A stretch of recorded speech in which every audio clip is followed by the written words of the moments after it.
শুভেচ্ছা প্রত্যেককে, বিশেষ করে সরকারি মুজিব কলেজের একাদশ শ্রেণীর ছাত্রছাত্রী। তোমাদেরকে আমি আমার ক্লাসে স্বাগত জানাই। আজকে গত ক্লাসের ধারাবাহিকতায় আমি তোমাদের কমপ্লিটিং সেন্টেন্স পড়াবো। কমপ্লিটিং সেন্টেন্সের 2টা বা 3টা ব্যবহার আমরা শিখেছি। আজকে খুব দরকারি একটি এক্সপ্রেশন আমরা শিখব এবং এটি তোমার বিভিন্নভাবে কাজে লাগবে, শুধু কমপ্লিটিং সেন্টেন্সে নয়। এটি তোমার রাইট ফর্ম অফ ভার্বে কাজে লাগবে, তোমার ওয়ার্ড ফ্রেজের মধ্যে কাজে লাগবে, এমনকি তোমার সেন্টেন্স কানেক্টর যে চ্যাপ্টার, সেই চ্যাপ্টারে কাজে লাগবে। সেই জন্য শুধু একাদশ শ্রেণী নয়, দ্বাদশ শ্রেণীর ছাত্রছাত্রীদেরকেও আমি এই ক্লাসটি দেখার জন্য আহ্বান জানাই। তো আজকের ক্লাসে আমাদের বিষয়বস্তু হচ্ছে কন্ডিশনাল সেন্টেন্স। এটি মূলত অ্যাডভার্বিয়াল ক্লজের একটি প্রকার, অ্যাডভার্বিয়াল ক্লজ অফ কন্ডিশন। তবে প্রায় প্রত্যেকটি গ্রামার বইতেই এই কন্ডিশনাল সেন্টেন্সের উপরে আলাদা একটি চ্যাপ্টার তারা করেছে, কারণ এটি খুব গুরুত্বপূর্ণ জিনিস। তোমরা সবাই জানো কন্ডিশনাল সেন্টেন্স মূলত 3 ধরনের: ফার্স্ট কন্ডিশনাল, সেকেন্ড কন্ডিশনাল এবং থার্ড কন্ডিশনাল। তবে কোনো কোনো বইতে চার ধরনেরও আছে, অর্থাৎ একটাকে তারা জিরো কন্ডিশনাল বলছে। যেটাকে জিরো কন্ডিশনাল বলছে সেটাকে আসলে আমরা ফার্স্ট কন্ডিশনালের মধ্যেই অন্তর্ভুক্ত করতে পারি। তাহলে আজকে আমাদের এই ছোট্ট ক্লাসে আমরা দেখি ফার্স্ট কন্ডিশনালটা পড়াতে পারি কিনা। যদি ফার্স্ট কন্ডিশনালের পরে সম্ভব হয় তাহলে আমরা সেকেন্ড কন্ডিশনালও একটু দেখব। তো তোমরা জানো কন্ডিশন শব্দের অর্থ হচ্ছে শর্ত, অর্থাৎ কন্ডিশনাল সেন্টেন্স মানে হচ্ছে শর্তযুক্ত বাক্য। 2টা পার্ট থাকবে, 2টা ক্লজ থাকবে। একটা ক্লজে শর্ত থাকবে, অন্য ক্লজে তোমার ওই শর্তের রেজাল্টটা থাকবে। ঠিক আছে? তাহলে আসো আমরা বোর্ডে দেখি এবং এটা আমরা করে করে শিখি। তো আজকে আমরা কন্ডিশনাল সেন্টেন্সের মধ্যে প্রথমেই আমরা ফার্স্ট কন্ডিশনালটা দেখি। ঠিক আছে? ফার্স্ট কন্ডিশনাল, এটাকে তুমি যেভাবে বলতে চাও বলতে পারো, ফার্স্ট কন্ডিশনাল অথবা কন্ডিশনাল সেন্টেন্স 1, যেভাবে লিখতে চায়। তো মনে রাখতে হবে ফার্স্ট কন্ডিশনালে আমরা যে শর্ত দেই এই শর্তগুলো মূলত পূরণযোগ্য, এই শর্তগুলো পূরণ হইতে পারে। তাহলে আমি কি বললাম? এখানে যে শর্ত দেওয়া হয় সেই শর্ত পূরণযোগ্য, পূরণ হতে পারে, শর্ত পূরণ হতে পারে। আরেকটা বিষয় হচ্ছে ফার্স্ট কন্ডিশনাল দ্বারা সাধারণত ফিউচার পসিবিলিটিকে বোঝায়, অর্থাৎ বর্তমান বা ভবিষ্যৎকে রেফার করে। তাহলে এটা কাকে রেফার করে? It refers to future possibility, অর্থাৎ এখানে পাস্টের কোনো কথা নেই, ফিউচার পসিবিলিটি। ঠিক আছে? তাহলে প্রেজেন্ট বা ফিউচারকে এটা সাধারণত রেফার করে থাকে। এখন এই শর্ত যে দেই আমরা, এই শর্তযুক্ত বাক্যে সাধারণত আমাদের ইফ আমরা ব্যবহার করে থাকি। তোমরা আক্ষরিক অর্থে যে বাংলা বাক্য ইংরেজিতে অনুবাদ করেছ বা বিভিন্ন সময় দেখেছ যে আমরা যখন ইফ যে বাক্যের মধ্যে থাকে সেটাকে আমরা যদি দিয়ে বলি, অর্থাৎ যদি এইটা হয় তাহলে ওইটা হবে। তার মানে যদি মানেই তো আমি শর্ত দিচ্ছি। তো ইফ যুক্ত যে ক্লজ, এটি আসলে মূলত সাবঅর্ডিনেট ক্লজ। আমি একটু আগে শুরুতেই বলেছিলাম যে কন্ডিশনাল সেন্টেন্সগুলো আসলে মূলত তোমার অ্যাডভার্বিয়াল ক্লজের একটা প্রকার, কন্ডিশনাল ক্লজ যেগুলা অ্যাডভার্বিয়াল ক্লজ অফ কন্ডিশন। তো অ্যাডভার্বিয়াল ক্লজ তো সাবঅর্ডিনেট ক্লজ। তোমরা জানো যে প্রিন্সিপাল ক্লজ এবং সাবঅর্ডিনেট ক্লজ প্রধানত 2 ধরনের ক্লজ। এই সাবঅর্ডিনেট ক্লজের মধ্যে আবার 3 ধরনের ক্লজ আছে: নাউন ক্লজ, অ্যাডজেক্টিভ ক্লজ এবং অ্যাডভার্বিয়াল ক্লজ। আর সাবঅর্ডিনেট ক্লজগুলা নিজের অর্থ প্রকাশ করার জন্য প্রিন্সিপাল ক্লজের উপরে নির্ভর করে। যেমন ধরো আমি যদি বলি যে ইফ ইট রেইনস টুমরো, দেখো আমি এইখানে যদি থেমে যাই, ইফ ইট রেইনস টুমরো, যদি আগামীকাল বৃষ্টি হয়, এটা কিন্তু মিনিংটা ক্লিয়ার হয় না, অর্থটা অসম্পূর্ণ থেকে গেছে।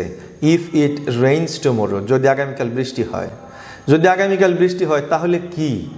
যদি আগামীকাল বৃষ্টি হয় তাহলে আমি কলেজে যাব না, I will not go to college.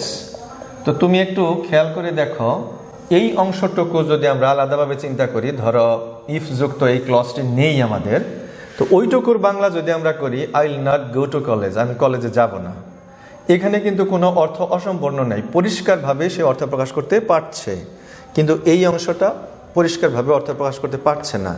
তাহলে যে পরিষ্কারভাবে অর্থ প্রকাশ করতে পারে না তাকেই তো সাবঅর্ডিনেট ক্লজ বলে, তাই তো? সাবঅর্ডিনেট ক্লজ, আমি এসসি লিখলাম সংক্ষেপে। আর সে যেহেতু প্রধান ক্লজ নিজে নিজে অর্থ প্রকাশ করতে পারছে, এই জন্য তাকে সাধারণত প্রিন্সিপাল ক্লজ বা মেইন ক্লজ বলে। ঠিক আছে, এখন এই কন্ডিশনাল সেন্টেন্সে তোমার ইফ যুক্ত যে ক্লজটা, এই ক্লজে মূলত আমাদের কন্ডিশনটা থাকে, শর্তটা থাকে। আমাদের শর্তটা কি এখানে? বৃষ্টি হওয়ার শর্ত। যদি বৃষ্টি হয়, বৃষ্টি হলে তার ফলটা কি হবে? রেজাল্টটা পাবো আমরা প্রিন্সিপাল ক্লজে। রেজাল্টটা হচ্ছে যে আমি কলেজে যাব না, I will not go to college. এখন মনে রাখতে হবে যে এই প্রিন্সিপাল ক্লজটি আমি এখানে যেরকম পরে বসিয়েছি I will not go to college, এবং সাবঅর্ডিনেট ক্লজ অর্থাৎ ইফ যুক্ত ক্লজটিকে আমি প্রথমে বসিয়েছি।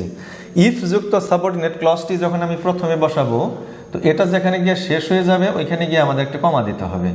আর যদি আমি প্রিন্সিপাল ক্লজটাকে সামনে বসিয়ে ইফ ক্লজটি অর্থাৎ সাবঅর্ডিনেট ক্লজটিকে যদি আমরা পরে বসাইতাম, তাহলে কোনো তোমার কমা দিতে হতো না। এটা আমরা বাংলাতেও বলি যে I will not go to college if it rains tomorrow, আমি কলেজে যাব না যদি কালকে বৃষ্টি হয়। আবার আমি এভাবেও বলতে পারি যদি কালকে বৃষ্টি হয় তাহলে আমি কলেজে যাব না, দুইভাবে বলতে পারবো।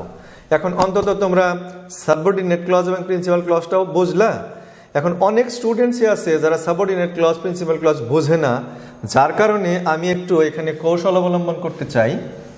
সেটি হচ্ছে এই যেহেতু দুইটা ক্লজে আমাদের টেন্সের ব্যবহার আছে, তো ইফ যুক্ত যে ক্লজটি সাবঅর্ডিনেট ক্লজটি, এই ক্লজে আমি কোন টেন্স দেব এবং প্রিন্সিপাল যে ক্লজটি আছে সেই ক্লজে আমি কোন তোমার দেব, টেন্স দিব বা কি ব্যবহার করব সেটা। তো যেহেতু অনেক স্টুডেন্টই আমাদের ক্লজ বোঝে না, তাই আমি ইফ যুক্ত অংশ বললাম, ইফ যুক্ত অংশ বা ইফ যুক্ত ক্লজ। এইটি সাধারণত ফার্স্ট কন্ডিশনালে তোমার প্রেজেন্ট সিম্পল টেন্স বা প্রেজেন্ট ইনডিফিনিট টেন্স করতে হয়, প্রেজেন্ট সিম্পল টেন্স। ঠিক আছে, এখন আমাদের যে প্রিন্সিপাল ক্লজ অর্থাৎ যেটা দ্বিতীয় অংশ, সেটাকে আমি দ্বিতীয় অংশ লিখি যাতে যারা ক্লজ না বুঝে তাদেরও বুঝতে সুবিধা হয়। দ্বিতীয় অংশ বা প্রিন্সিপাল ক্লজ, ঠিক আছে, প্রিন্সিপাল ক্লজ। দ্বিতীয় অংশ বা প্রিন্সিপাল ক্লজটি হবে, এখানে বেশ কয়েকটা আমরা ব্যবহার করতে পারবো। একটা হচ্ছে ফিউচার সিম্পল বা ফিউচার ইনডিফিনিট, আর একটা হচ্ছে যে আমরা প্রেজেন্ট সিম্পলও করতে পারবো, প্রেজেন্ট সিম্পল। আবার কোনো সময় আমরা মোডাল ব্যবহার করতে পারবো সাবজেক্টের পরে, যেমন অনেকটা এরকম হবে সাবজেক্ট প্লাস মে, ক্যান বা মাইট প্লাস মূল ভার্বটা সাধারণত মোডালের পরে প্রেজেন্ট ফর্ম বসে, মূল ভার্বের প্রেজেন্ট ফর্ম বা বেস ফর্ম, তুমি যেটা বুঝো। আরেকটা যেটা করতে পারবো আমরা সেটা হচ্ছে ইম্পারেটিভ সেন্টেন্স আমরা ব্যবহার করতে পারবো, ইম্পারেটিভ সেন্টেন্স।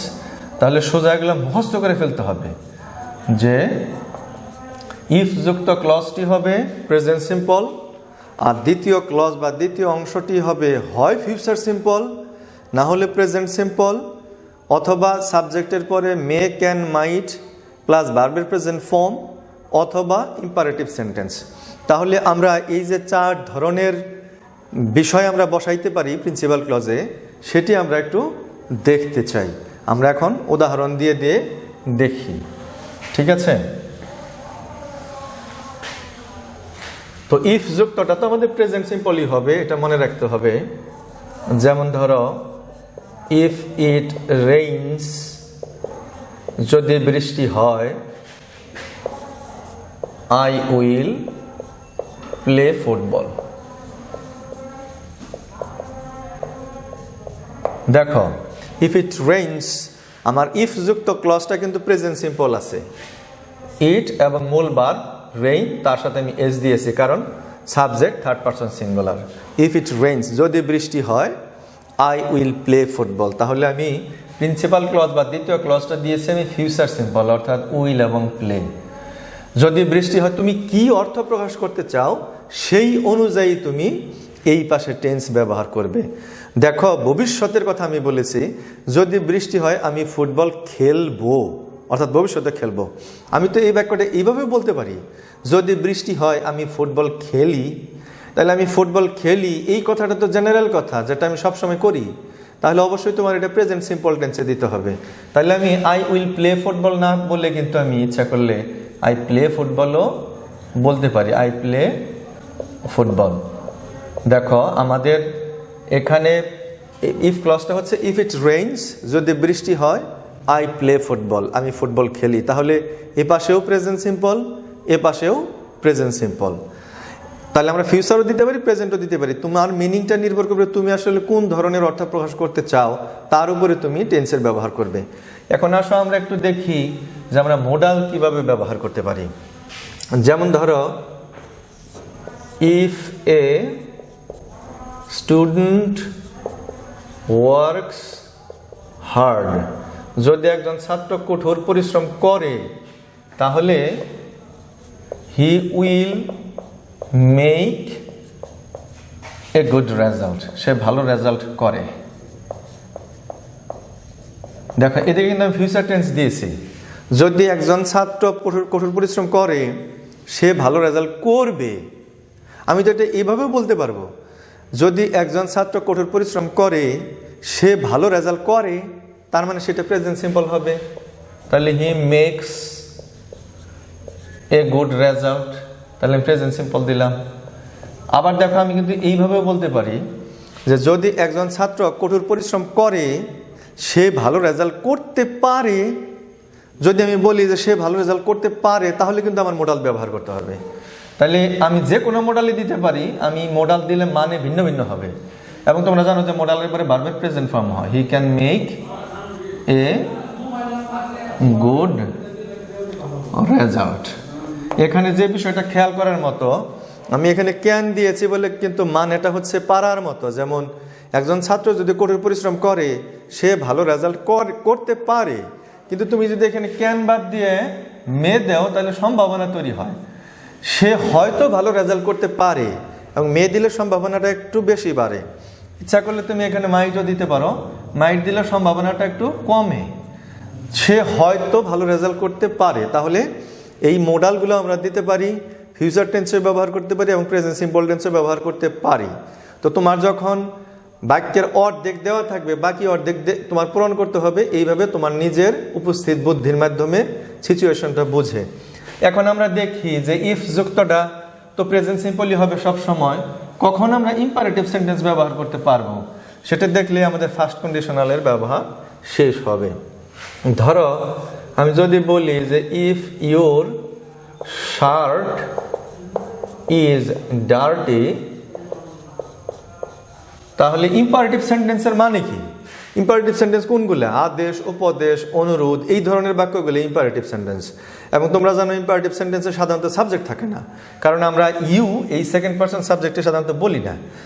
তো if your shirt is dirty, যদি তোমার শার্ট নোংরা থাকে, তাহলে কি করো?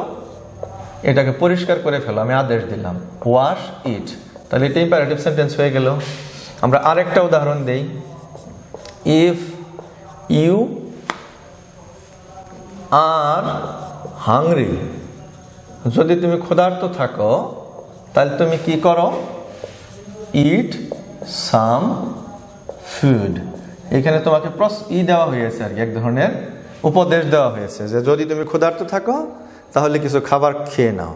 তাহলে আমরা এই ইফ যুক্তটা প্রেজেন্ট ইনডেফিনিট হইলে দ্বিতীয় যে প্রিন্সিপাল ক্লজটা, সেখানে আমরা প্রেজেন্ট সিম্পল দিতে পারি, ফিউচার সিম্পল দিতে পারি, মোডাল ব্যবহার করতে পারি, ক্যান, মে এবং মাইট, এবং ইম্পারেটিভ সেন্টেন্সও আমরা ব্যবহার করতে পারি। এই হচ্ছে মূলত ফার্স্ট কন্ডিশনাল। তো ফার্স্ট কন্ডিশনাল সেন্টেন্সটা তুমি যদি বুঝো, তাহলে আমরা পরের ক্লাসে না হয় সেকেন্ড কন্ডিশনালটা পড়বো, তাহলে তোমাদের উপরে পড়ার যে লোড বা চাপ সেটি খুব একটা বেশি পড়বে না। তো আজকের মতো তোমাদেরকে ধন্যবাদ জানিয়ে আমার আজকের এই ক্লাস শেষ করছি।